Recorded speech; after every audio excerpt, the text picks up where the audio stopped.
নমস্কার বন্ধুরা, ভিল ফুড রান্নাঘরে আপনাদের সবাইকে জানাই স্বাগত। চলে এসেছি আজকে একটা নতুন ইউনিক রেসিপি নিয়ে। আজকে কোনো মাছ মাংস তরকারি কিচ্ছু হবে না, আজকে হবে বাটার বিস্কিট। বাবা, বলো কি গো, তুমি আবার বাটার বিস্কিটও বানাবে? হুম। চকলেট বিস্কুটটা তো দারুণ বানিয়েছিলে, আবার হ্যাঁ বাটার বিস্কিট? হ্যাঁ, আজকে বানাবো বাটার বিস্কিট। তো বন্ধুরা, আপনারা পুরো ভিডিওটা দেখবেন, কোনো স্কিপ করবেন না ভিডিও। আর ভিডিওটা যদি ভালো লেগে থাকে অবশ্যই লাইক কমেন্ট শেয়ার করবেন আর সাবস্ক্রাইব করে আমাদের পাশে থাকবেন। তো চলুন ভিডিওটি শুরু করা যাক। বিস্কুট বানানোর জন্য প্রথমে আমি ব্যাটারটা তৈরি করে নেব। একটা কথা বলবো? বলো। তোমার মুখটা না খুব শুকনো শুকনো লাগছে। তাই? হ্যাঁ। তা শুকনো শুকনো লাগবে না, এক সপ্তাহ ধরে যদি আমি জ্বরে ভুগি। তাও ঠিক কথা।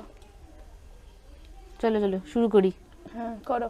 প্রথমে আমি বাটারটা দিয়ে দিলাম, এর মধ্যে আমি 50 গ্রাম বাটার দিয়েছি। বাকিটা ফ্রিজে রেখে দেবো, পরে খেয়ে নেবো। বিস্কিটের ব্যাটারটা তৈরি করতে করতে এখানে আমি কড়াইটা গরম করতে বসিয়ে দিয়েছি। আগে থেকে এটা প্রিহিট করে নেব, এটা গরম হতে থাকুক। এবার এর মধ্যে দিয়ে দিলাম 1 কাপ চিনি। এবার এটাকে কি করবে? মিক্সিং মিক্সিং, আরে বাবা। এটাকে এবার মিক্সিং মিক্সিং করব।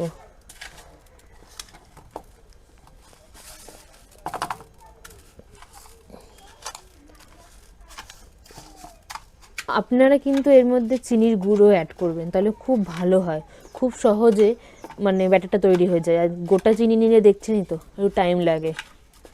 তো আপনারা সবাই চেষ্টা করবেন চিনিটাকে গুঁড়ো করে নেওয়ার। বাটারটা গলে গেছে বেশ, চিনিটা গলেনি কিন্তু বাটারটা গলে গেছে। এবার এর মধ্যে ময়দা দিয়ে দেবো। এবার এর মধ্যে 2 কাপ ময়দা দিয়ে দেবো।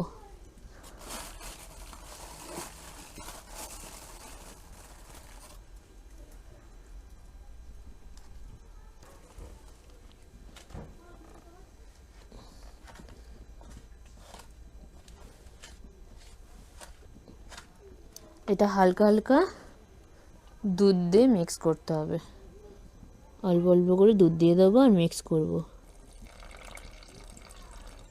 কিন্তু ডোটা খুব পাতলা হবে না, একটু শক্ত থাকবে, তাই তো? বেশ গাঢ় গাঢ় থাকবে।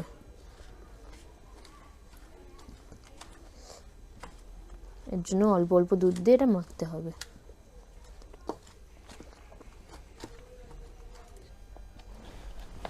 বাহ, এ তো দারুণ দেখতে লাগছে। এরকম থকথকে ব্যাপারটা রাখতে হবে, বুঝলে? বুঝলাম। পাতলা করলে হবে না।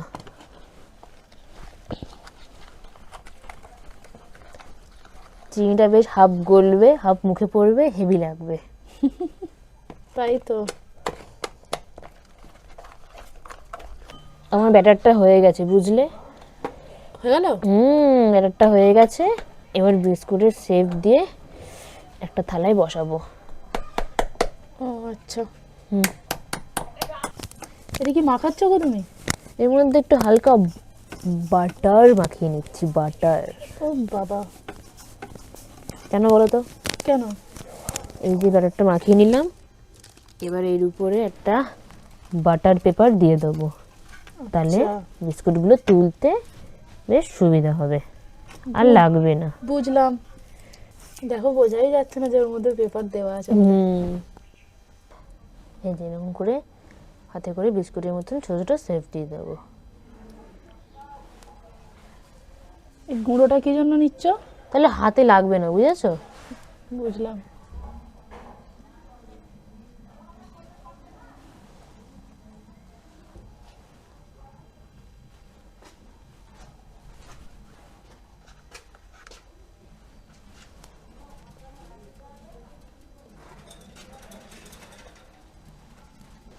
আমি তো প্রথম করছি, জানি না কেমন হবে, টেনশন হচ্ছে, টেনশন।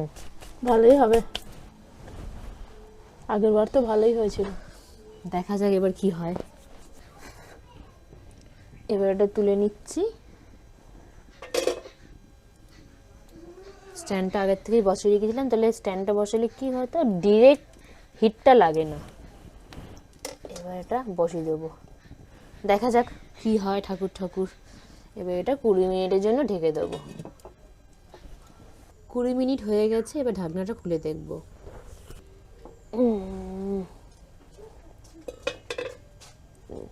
দাঁড়া, আগে দেখি হয়েছে কিনা। হ্যাঁ গো, হয়ে গেছে। ঠিক আছে, কাঠিতে লাগছে না? হ্যাঁ, মনে হয় দেখছি হয়ে তো। গেছে। আর নামিয়ে নি, বুঝলে? নাও নাও নাও। হয়ে গেছে বাটার বিস্কিট, এবার নামিয়ে নি। ক্রিস্পি হয়েছে গো, কেমন আওয়াজ হচ্ছে দেখো।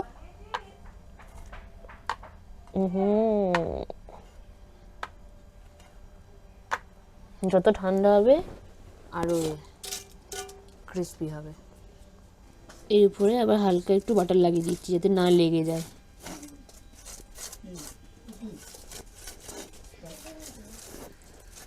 আগের মতো করে এক একে বিস্কুটের শেপগুলো বসিয়ে দেবো। কি তোমার প্যারা সন্দেশ, তাই তো? হ্যাঁ, ওরকমই লাগছে কিন্তু। সন্দেশ বিস্কুটে ট্রান্সফার হয়ে যাচ্ছে।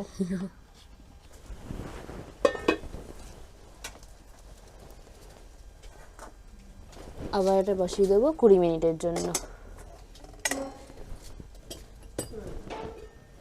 ঢেকে দিলাম। বুঝলে পিকি, 20 মিনিট হয়ে গেছে। এবার একটু দেখি। না, কাঠিতে একটুও লাগেনি। এবার এটা নামিয়ে নেব। গন্ধটা বেশ সুন্দর লাগছে, বলো? হ্যাঁ,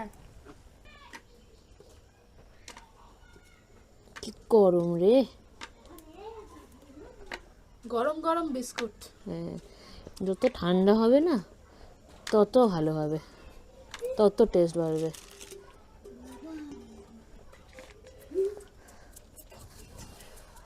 বাটার বিস্কিট বানানো হয়ে গেছে। রেসিপিটি কেমন লাগলো আপনাদের, আপনারা অবশ্যই কিন্তু কমেন্ট করে জানাবেন।